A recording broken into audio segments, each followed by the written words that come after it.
ኤፍሬም ሳይሆን ኤፍሬም አሁን የገባው እንዳልክ አሁን ነው የገባው። ኡስማኖቪች አቡነ ከዛ ወደ ሰሙ እንሄዳለን። ከዛ እንዳልክ ከዛ ወደ ኤፍሬም እንመጣለን።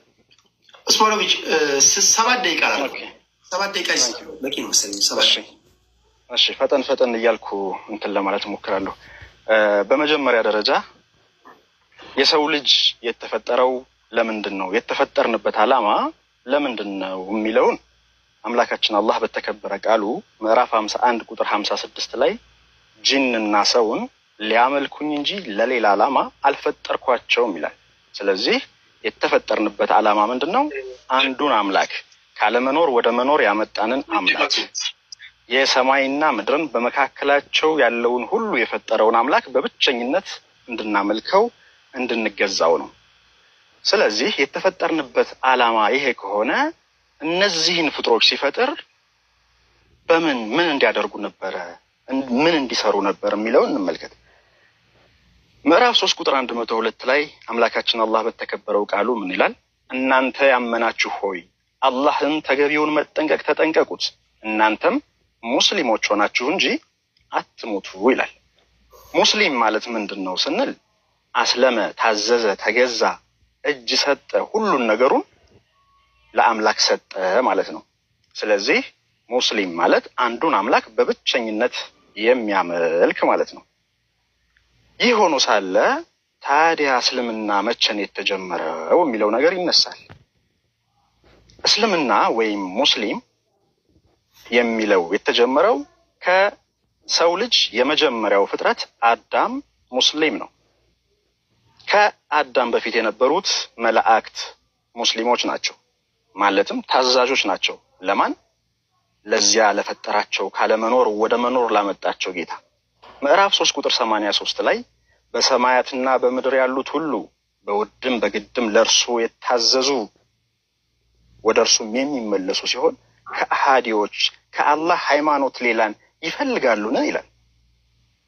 የታዘዙ የሚለው ቃል እዚህ ጋር የተቀመጠው አስለመ የሚለው አረበኛ ቃል ነው።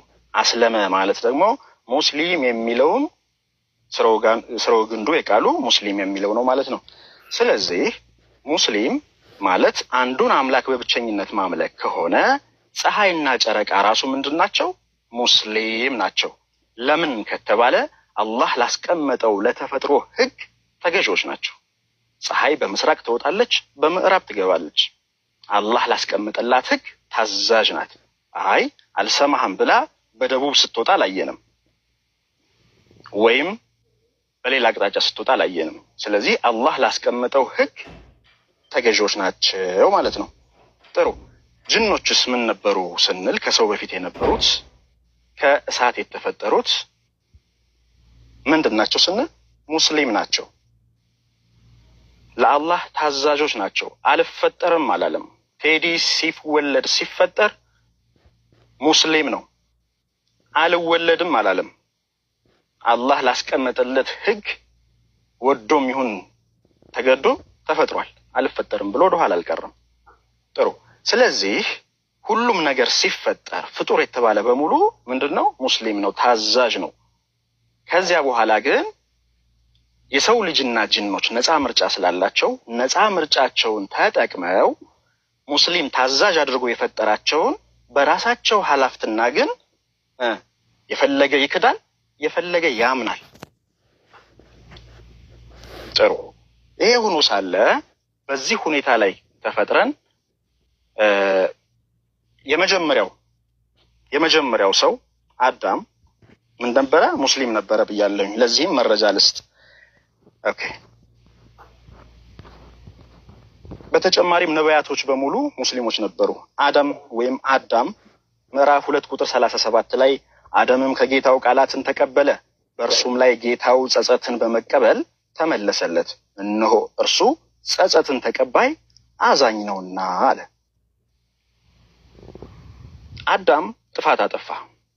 ከዚያም በኋላ ምን አለ? ነፍሴን በደልኩ፣ ባታዝንልኝ ከከሳሪዎች እሆናለሁ አለ። በዚህም ምክንያት አምላካችን አላህ ጸጸቱን ተቀበለው፣ ምህረት አደረገለት።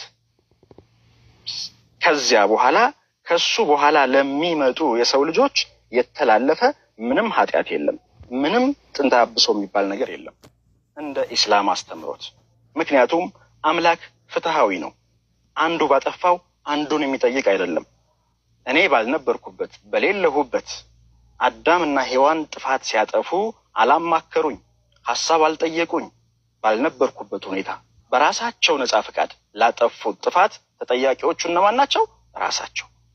ይቅርታ ጠየቁ፣ ይቅርታቸውን ተቀበላቸው። ወደ እኔ በዘር የተላለፈ ምንም ነገር የለም። ስለዚህ አምላካችን አላህ በግልጽ ሲነግረን ምን ብሎናል? ኃጢአት ተሸካሚ ነፍስ የሌላውን ኃጢአት አትሸከምም ብሏል። የጻድቁ አንድ ሰው መልካም ነገር ቢሰራ መልካም ስራው ለራሱ እንደሆነ ሁሉ መጥፎም ሲሰራ ራሱ ነው የሚጠየቅበት። ይህ ካልሆነ አምላክ ፍትሃዊ አይደለም ወደሚለው አቅጣጫ ይወስደናል። ለእኔ ኃጢአት ሌላ ሰው ደግሞ መጥቶ ሊሞትልኝ ሊሰቀልልኝ አይገባም። እንደ ፍትህም ለምን ከተባለ በመልካም ስራ ምንዳ ሽልማት የማገኘው ራሴ ነኝ። ባለጌ ለሆነ ጅራፍ እንደሚገባው ሁሉ መልካም ለሰራ ደግሞ መልካም ሽልማት ፈጣሪ ይሰጣል። ከዛ ውጭ ግን ሌላን ሰው ሌላን አካል ሌላን ማንነት አምጥቶ ለእኔ ኃጢአት ሞትኩልህ ባልነበርኩበት ሙቶልኝ ባልነበርኩበት ተጠያቂ ሁኜ ባልነበርኩበት ሞተልህ እንደ ኢስላም ሮንግ ስህተት ነው ማለት ነው። እንዲህ አይነትም ነገር የለም። ሌላው ነገር ሁሉም ነቢያቶች ሙስሊም ናቸው እንዳልኩት ከቅድም ላይ ጠቅሻለሁ። ከአደምን ጠቅሻለሁ። ነቢዩላህ ኑህ ምዕራፍ 23 ቁጥር 23 ላይ ኑህንም ወደ ህዝቦቹ በእርግጥ ላክ ነው። ወዲያውም ህዝቦቹ ሆይ አላህን አምልኩ፣ ከእርሱ ሌላ ምንም አምላክ የላችሁም፣ አትጠነቀቁምን አላቸው። ከኑህ በመቀጠል ነቢዩላህ ኢብራሂም ወይም አብርሃም ምዕራፍ 22 ቁጥር 78 ላይ በአላህ ሃይማኖት ተገቢውን ትግል ታገሉ፣ እርሱ መርጧችኋል፣ በእናንተም ላይ በሃይማኖቱ ውስጥም ምንም ችግር አላደረገባችሁም፣ የአባታችሁን የኢብራሂምን ሃይማኖት ተከተሉ፣ እርሱ ከዚህ በፊት ሙስሊሞች ብሎ ሰይሟችኋል ይላል። ቀጣዩ ያዕቆብ ቃል በዚህ አንዴ ቃል እስኪ ቅድም ለእህታችን ያነሳሁትን ጥያቄ እስኪ መልስልን አንተ። ኦኬ እሱ ላይ ቀጣዩ ዙር ላይ እሱን ብመልሰው አይሻልም? ቴዶ ሀሳቤን እንትን ብል አንዴ ቃል። እሺ ነቢዩላህ ሙሳ ምዕራፍ 10 ቁጥር 84 ላይ ሙሴ ህዝቦች ሆይ በአላህ አምናችሁ እንደሆነ በእርሱ ላይ ተጠጉ፣ ታዛዦች እንደሆናችሁ በአላህ ላይ ትመካላችሁ አለ። ከዚያ በመቀጠል ኢየሱስ ወይም ያህሹዋ ወይም ኢሳ ምን ይላል? ምዕራፍ 3 ቁጥር 51 ላይ አላህ ጌታዬና ጌታችሁ ነው፣ ስለዚህ አምልኩት፣ ይህ ቀጥተኛው መንገድ ነው አለ።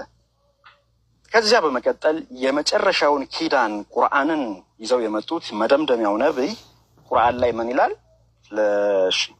ምዕራፍ 2 ቁጥር 136 ላይ በአላህ እና ወደኛ በተወረደው ወደ ኢብራሂም፣ ወደ ኢስማኤል፣ ወደ ኢስሐቅ፣ ወደ ያዕቆብ፣ ወደ ነገዶቹ ሁሉ በተወረደው በዚያም ሙሳና ኢሳ በተሰጡት በዚያም ነቢያት ሁሉ ከጌታቸው በተሰጡት ከነርሱ አንድም መካከል ሳንለይ አመንን፣ እኛ ለእርሱ ለአምላካችን አላህ ታዛዦች ነን አለ።